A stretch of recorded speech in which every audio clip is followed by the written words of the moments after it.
성경 말씀 보겠습니다. 성경 말씀은 로마서 제6장 1절에서 11절입니다. 하나님께서 주신 말씀 함께 읽겠습니다.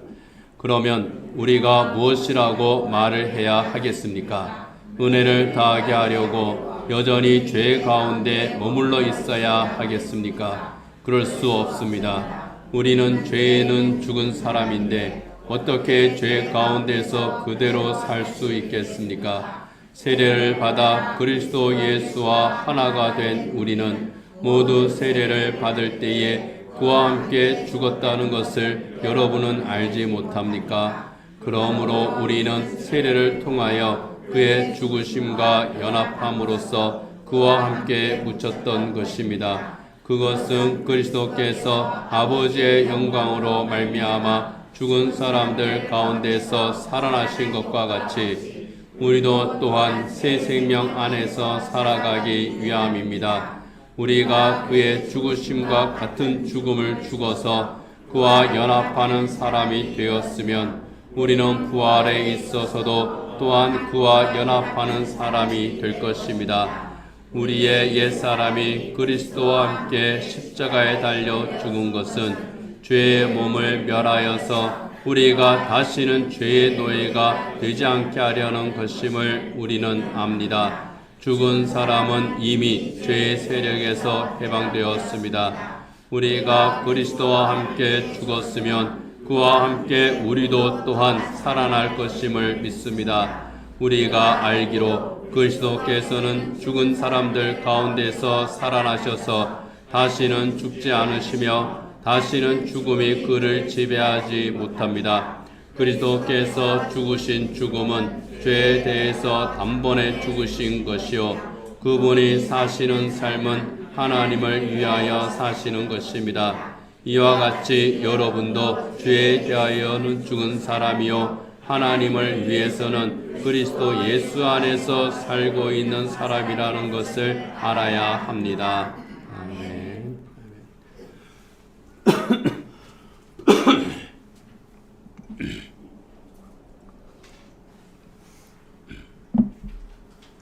1861년도에 미국에서 내전이 일어났습니다. 노예를 해방시켜야 한다고 하는 그 정부에 대해서 노예 제도를 우린 유지해야 되겠습니다. 그랬던 남북연합이 일으킨 전쟁입니다.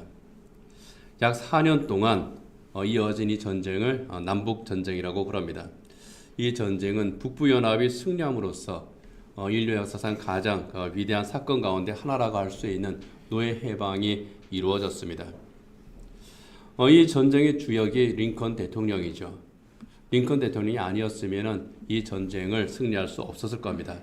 이 전쟁에 했던 그 유명한 일화가 하나 있습니다. 전쟁 초기에 그 북군에게 계속 그 불리한 상황이 계속됐습니다. 참모들이 기도하러 가는 그 링컨에게 그랬다고 그러죠. 대통령께서 하나님 우리 편이 되시기를 기도하시고 우리도 하나님께서 우리 편이 되시기를 기도하겠습니다. 그때 링컨이 대답합니다. 하나님이 우리 편이 되기를 기도하지 말고 우리가 하나님의 편이 되게 해달라고 기도해야 합니다. 그 중심을 가지고 링컨이 기도했고 하나님의 선하신 뜻이 무엇인가?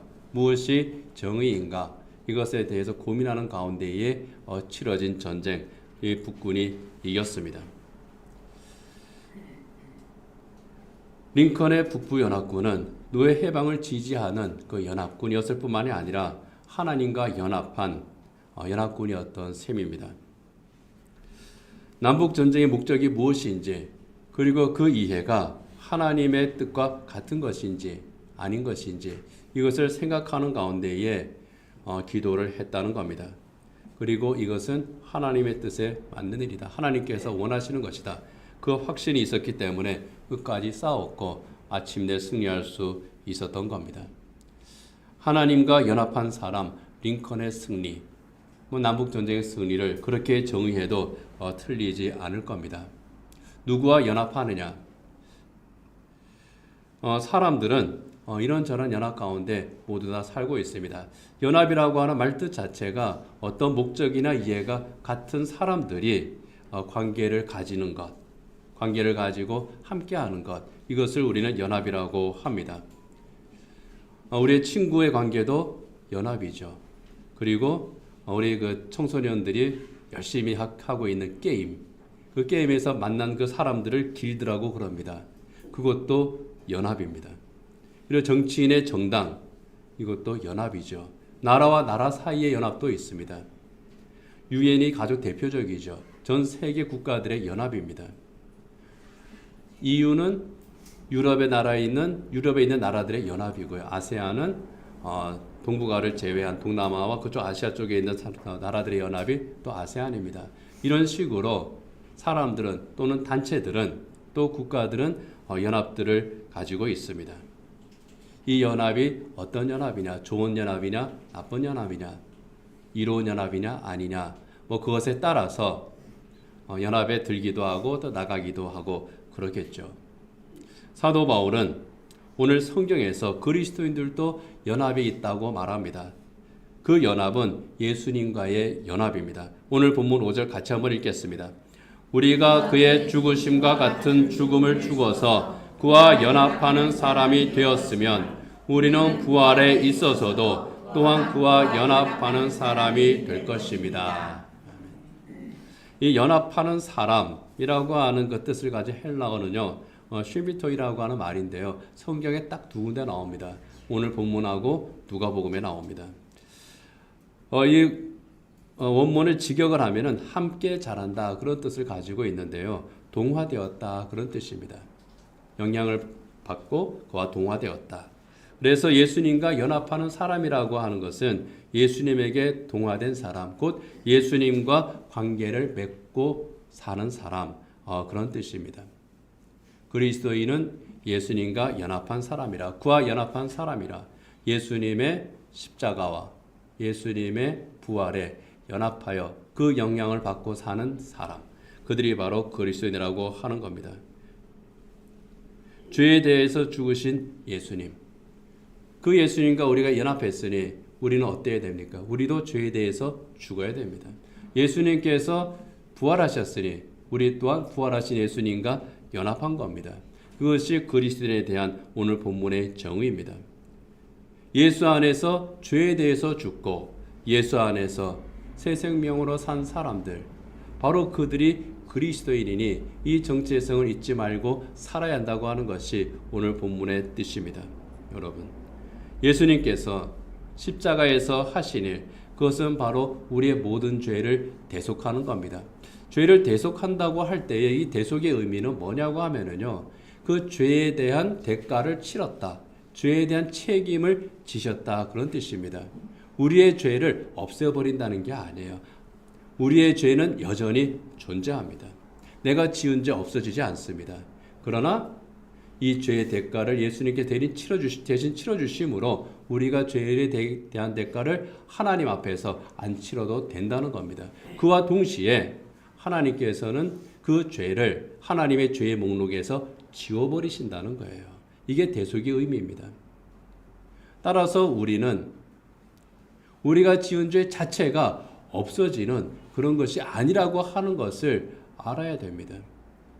그래서 우리는 끊임없이 죄를 기억하면서, 그리고 그 죄에서 용서받았음을, 우리가 구원받았음을 감사하면서 예수님의 또 한 가지 말씀, 다시는 죄를 짓지 말라고 하시는 그 말씀을 항상 우리가 기억해야 하는 겁니다. 그 말씀 앞에 서야 되는 거예요. 그래서 그러한 죄를 짓지 않기를 힘쓰는 것, 그런 면에서 우리는 죄를 기억을 해야 됩니다. 이게 대속이에요. 십자가에서 내가 치러야 될 그 모든 죄의 책임을 지신 예수님, 그렇게 함으로써 죄사함을 받은 것, 이 감사함으로 사는 사람들이 그리스도인입니다. 로마서 5장 8절 9절의 말씀처럼 우리가 아직 죄인이었을 때에 우리를 위해서 죽으셨고, 그 결과로 우리가 의롭게 되었다고 하는 사실을 우리가 늘 생각하면서, 정말 나는 죄에 대해서 죽은 자로 살고 있는가? 나는 의에 대해 산 자로서 살아가고 있는가? 나는 과연 하나님 앞에서 어떤 정체성을 가지고 살아가고 있는가? 하나님께서 의롭다 인정하신 그 하나님의 자녀로서 나는 올바르게 살아가고 있는가? 주님의 제자로서 살아가고 있는가? 이것을 늘 기억하는 것이 바로 그리스도와의 거룩한 연합을 가진 그리스도인으로서 하나님의 자녀로서 살아가는 겁니다.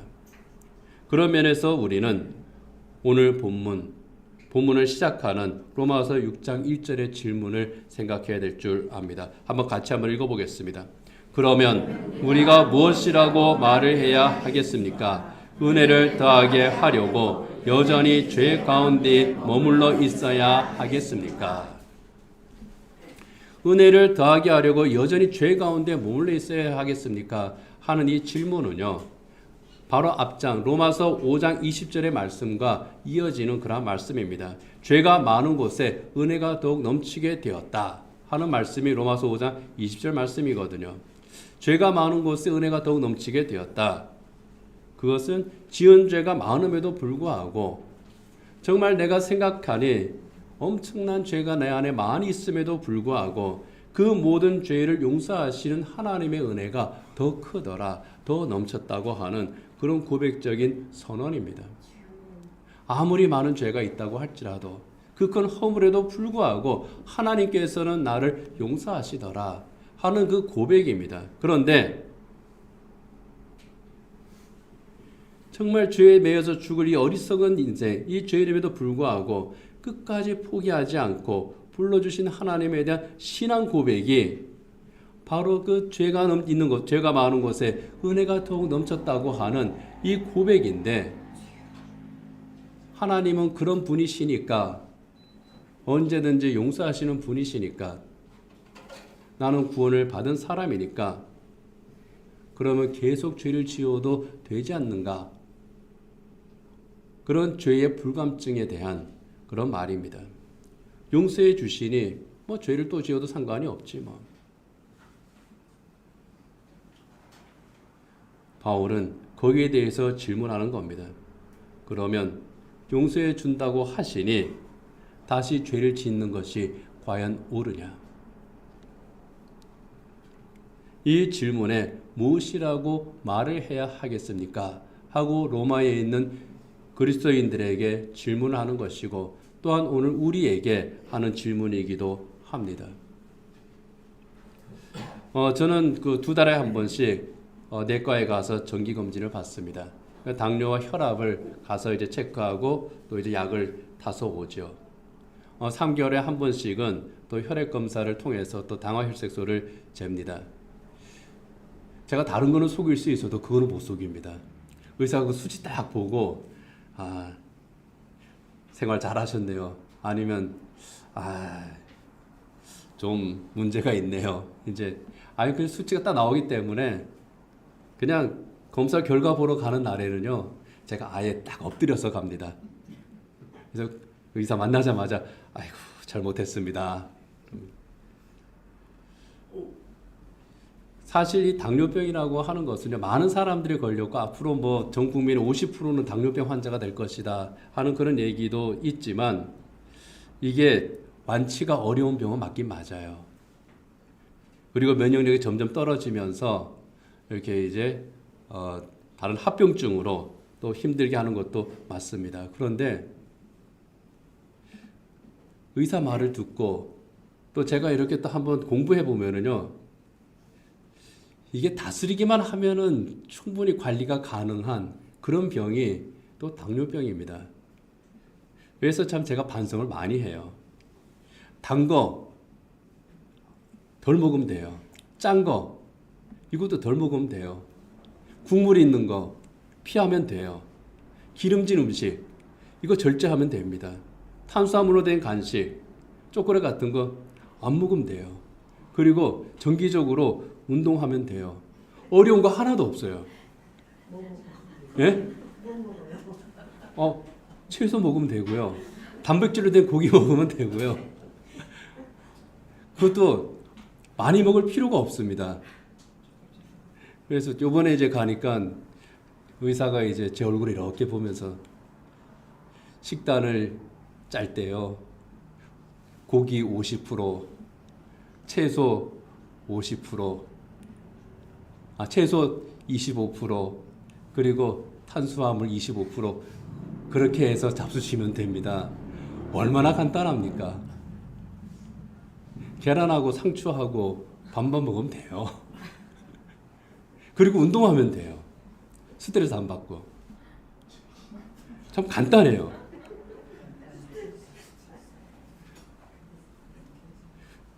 그리고 의사가 경고하죠. 지금은 괜찮으신 것 같아도 이미 고령이시기 때문에, 저보고 고령. 나이가 더 들면 합병증이 옵니다.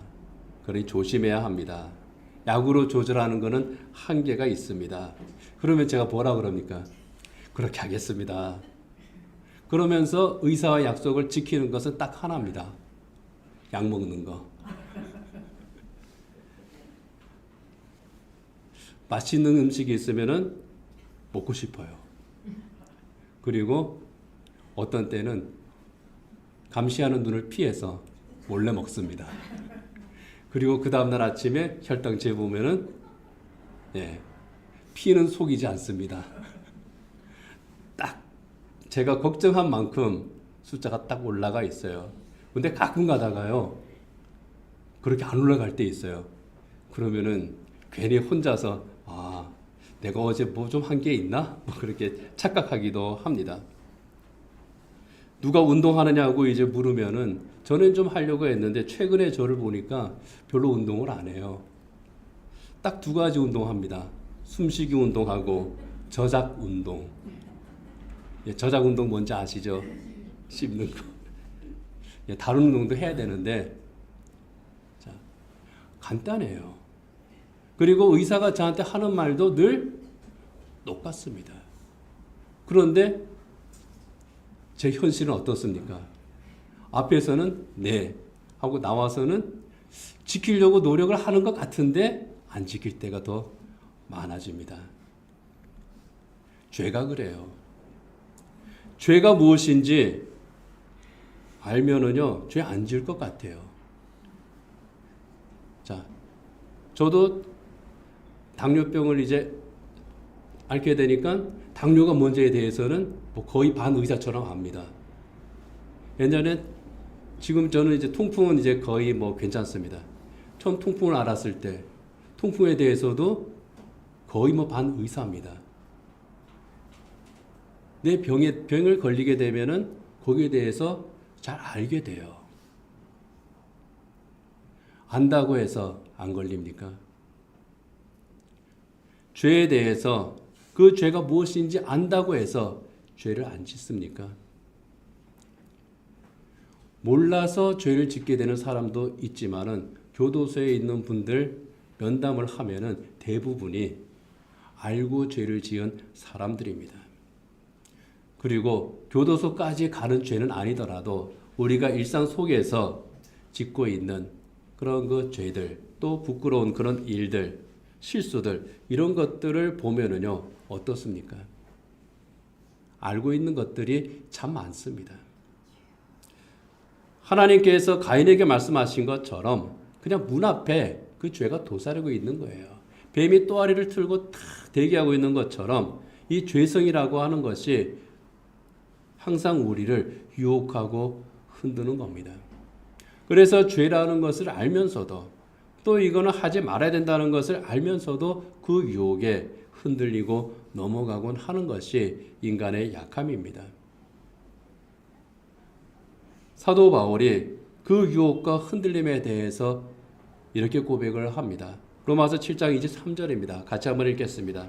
내 지체에는 다른 법이 있어서 내 마음의 법과 맞서서 싸우며 내 지체에 있는 죄의 법에 나를 포로로 만드는 것을 봅니다. 내 지체에 있는 다른 법. 다음 시간에 우리하고 생각하겠습니다만은 죄의 법에 내가 무너지곤 한다는 겁니다. 하나님의 법에 내가 순종을 해야 되는데, 하나님의 법을 실천해야 되는데 그것이 아니라 내 지체 안에 있는 다른 법, 죄의 법에 나는 무너지곤 하더라 하는 거예요. 왜 그렇게 되겠느냐 하는 겁니다. 디트리 보네퍼라고 하는 목사님이 있죠. 그 목사님이 인간의 본성에는 두 가지가 있다 그런 말을 했습니다. 하나는 선의 가능성과 또 하나는 악의 가능성이라는 거예요. 이 두 가지가 있는데 사람은 어떤 일을 맞닥뜨리게 되면은 대부분 악을 먼저 현실화하더라 하는 겁니다. 선과 악 가운데에서 내 마음을 이렇게 확 잡아당기는 것이 이상하게도 악이더라 하는 거예요. 악을 현실화하는 것, 이것이 바로 죄입니다. 그리고 악의 가능성을 먼저 선택하게 되는 바로 그 인간의 본성, 그것은 죄에 대해서 약한 인간의 죄성 때문이라고 하는 겁니다. 그 죄성이 항상 악에 약한, 특히 우리 가운데에서 정말 약한 그 부분을 유혹을 하는 그 악의 본성에 넘어지더라. 그래서 바울은 그것이 바로 죄의 법의 포로가 되는 것으로 또 설명을 했습니다. 죄의 법의 포로가 되곤 하는 것이 우리의 모습이에요.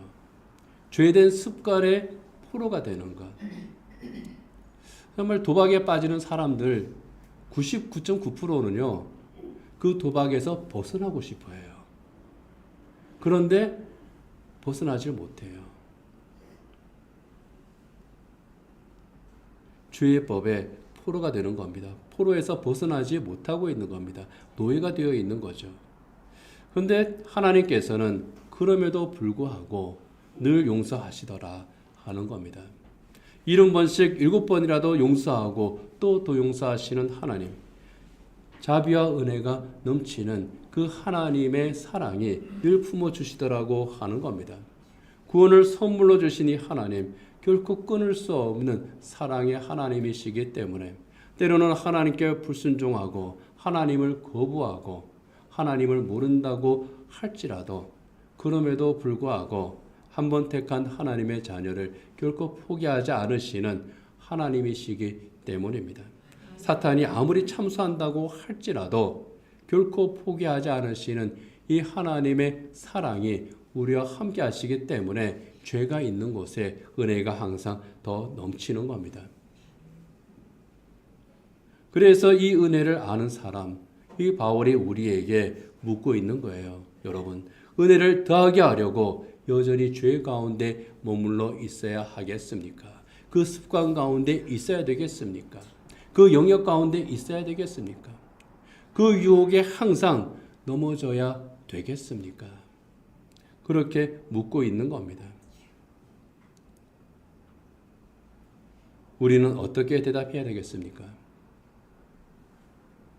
사실 이 질문은 로마 교회에 대한 질문이면서 동시에 바울 자기 스스로에게 대한 그런 질문이기도 했습니다. 그래서 그렇게 질문을 하고 동시에 또 대답을 하는 겁니다. 그 대답이 2절이에요. 같이 한번 읽겠습니다. 그럴 수 없습니다. 우리는 죄에는 죽은 사람인데 어떻게 죄 가운데에서 그대로 살 수 있겠습니까? 그럴 수 없습니다. 그래서는 안 됩니다. 우리는 죄에는 죽은 사람입니다. 예전 성경에는 죄에 대하여 죽은 사람이라고 되어 있는데 그것이 더 정확한 번역입니다. 우리는 죄에 대해서 죽은 사람이다. 이것은요, 죄의 영향을 받지 않는 사람이다. 그런 뜻입니다. 근데 여기 죄에 대해서 영향을 받지 않는다고 하는 것은요, 죄의 지배를 받지 않는다. 그런 뜻입니다. 더 이상 죄가 우리의 왕이 아니라는 거예요. 유혹을 하더라도, 유혹을 받더라도 거기에 이길 힘이 있다는 겁니다. 내 스스로는 약하지만 주님이 나에게 이길 힘을 주신다는 거예요. 그래서 우리는 끊임없이 싸우는 겁니다. 우리는 예수님과 거룩한 연합을 했기 때문에 우리는 이길 수가 있는 겁니다. 죄와 연합한 사람. 그래서 죄의 유혹에 무너지고 죄를 짓는 그런 삶이 아니라 예수님과 연합했기 때문에 예수님과의 그 관계 안에 있기 때문에 성령의 도우심으로 우리가 이길 수 있다는 겁니다. 내 능력이 아니에요. 성령께서 우리에게 주시는 능력으로 이기는 겁니다. 그 능력은 어디에서 옵니까? 예수 그리스도 안에 있을 때. 죄와 사망의 권세를 이기신 그 예수님 안에 있을 때. 부활의 세세 우리에게 주신 예수님 안에 있을 때 우리가 이기는 겁니다. 여러분, 바울의 고백처럼 인간은 연약합니다. 저도 연약하고요. 우리 모두 다 연약합니다. 예수님께서 베드로에게 경고하신 것처럼 언제든지 넘어질 수 있는 그런 사람들이 우리입니다. 죄의 유혹 앞에 이길 수 있다고 그렇게 장담할 수 있는 사람은 아무도 없습니다. 그러나 분명한 한 가지 사실은 악에게 결코 지지 않는다는 겁니다. 유혹을 받지만 그것을 이기게 하시는 주님이 계시기 때문입니다. 오늘 본문 6절 같이 한번 읽어보겠습니다.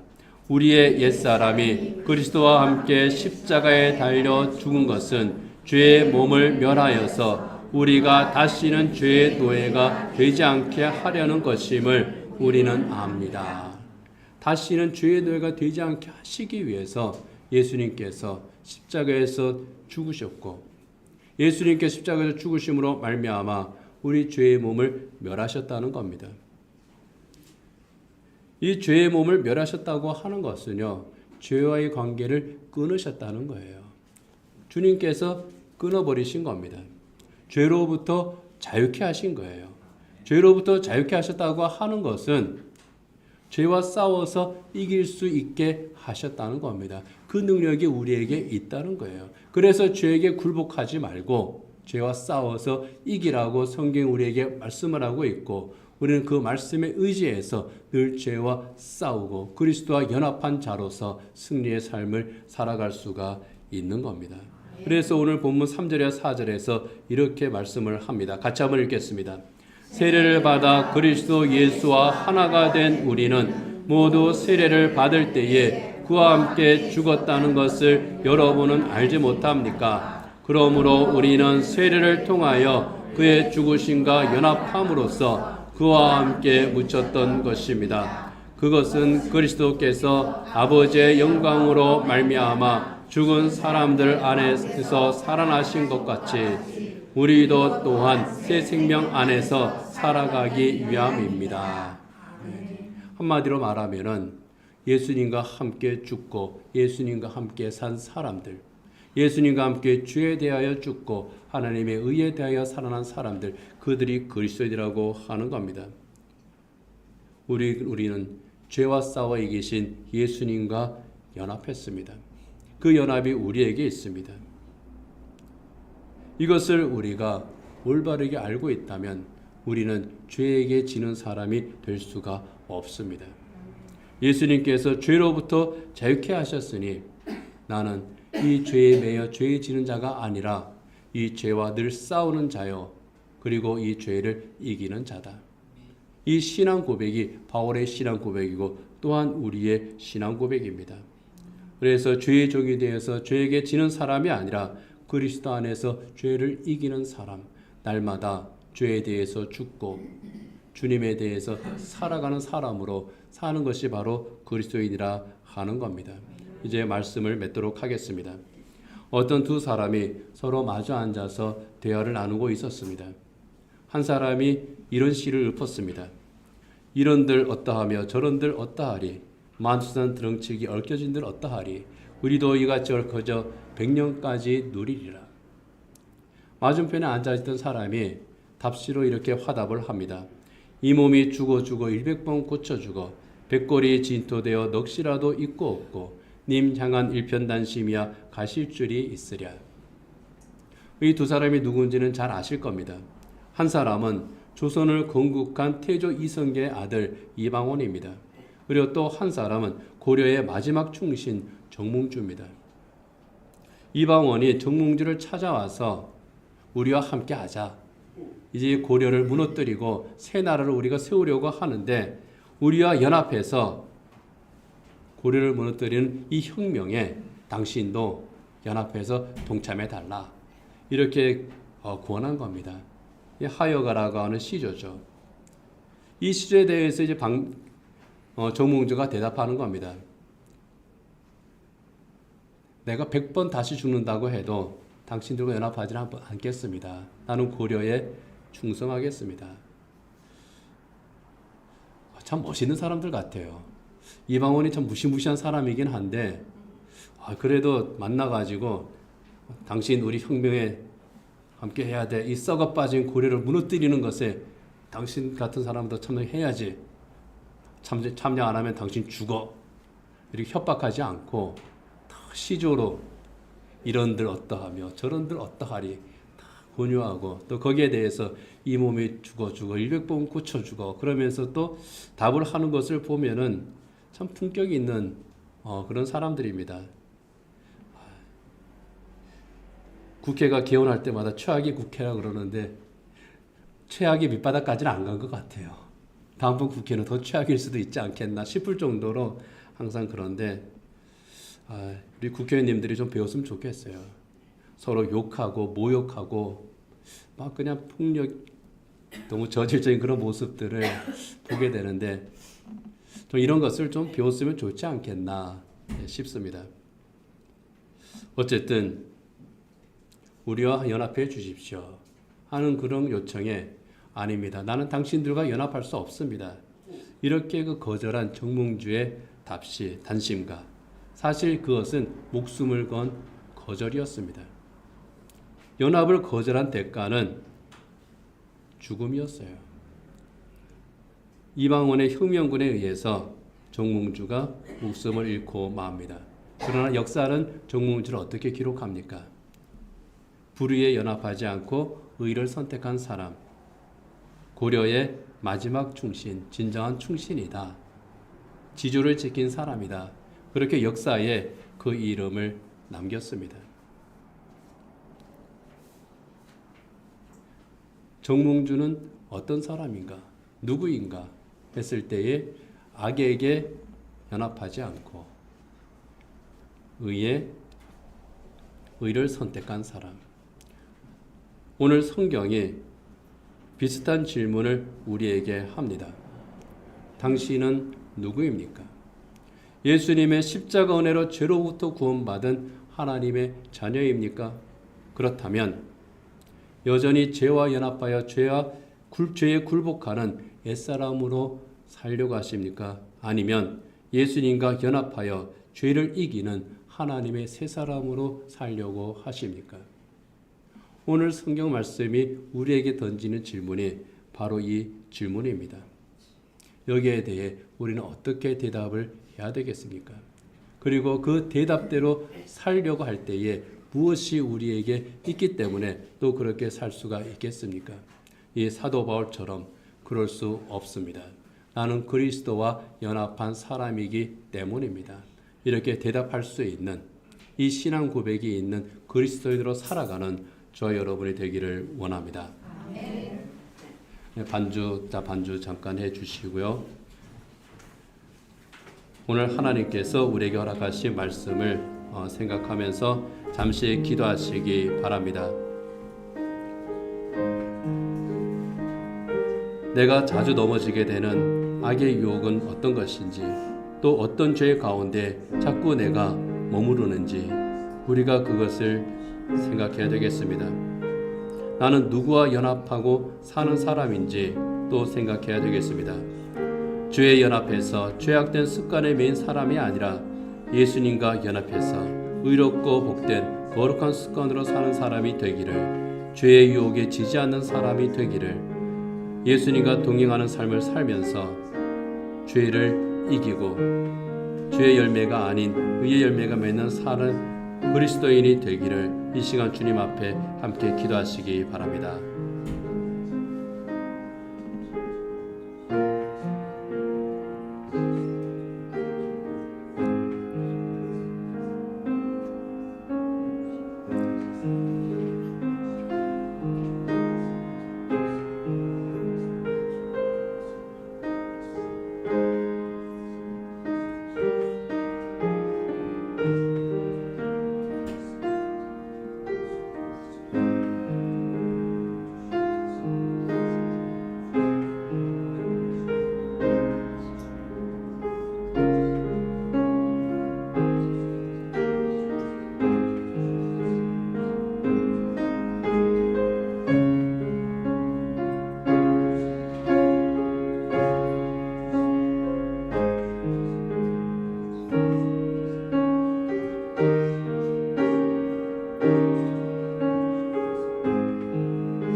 죄와 연합한 옛사람의 삶이 아니라 오직 그리스도와 연합하여 죄를 이기며 살아가는 의의 열매를 맺는 복된 그리스도인의 삶을 저희들이 온전히 살아갈 수 있도록 주님 저희를 늘 붙들어 주시고 도우시고 인도하여 주옵소서.